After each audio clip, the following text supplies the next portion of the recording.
Has anyone you loved ever gone away or moved away from home? How did you feel when they left? Did they ever come back for a visit? A long time ago, an unhappy son left home. Here's his story. Dad, please, I want part of my inheritance money now. The young man spoke firmly as he put his hand on his father's arm.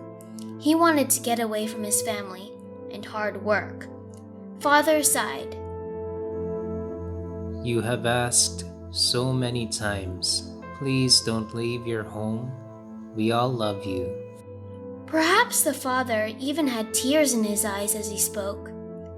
But before long, the inheritance money was divided, and the young man packed his bags and headed out. He went to another country, far away from the farm life he had known.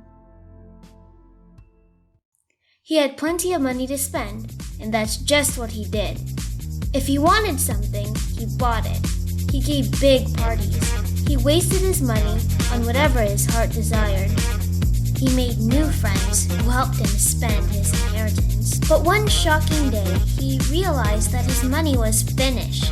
No more parties, no more buying whatever he wanted, and all of his friends had left him. Everything was gone. He began to look for a job, but it was a time of famine. There was no work and no food to be found. Finally, someone gave him a job feeding pigs. He was so hungry that even the pigs' food looked good to him. He suddenly said to himself, "What am I doing here? How did I get myself into this mess? Even the people who are servants at my father's house have enough to eat. I know what I can do.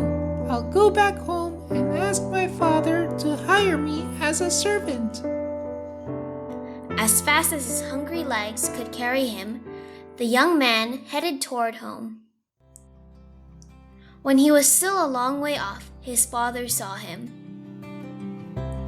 Dashing down the road, he wrapped his boy in a big hug. They laughed and cried together. Then the son began his speech. Father, please forgive me. I've sinned against God and against you. I don't deserve to be called your son anymore. Before he could finish what he had planned to say, his father called to his servants. Quick, bring the best robe for my son. Put a ring on his finger and sandals on his feet. Run back to the house and get a feast ready. My boy has come home, and we're gonna celebrate. This is my son who was lost. I thought he was dead, but he's alive. In our own family and in our church family, we want to be just like that father. We want to care about people. We want to accept everyone with love. And we want to celebrate when someone comes home to Jesus.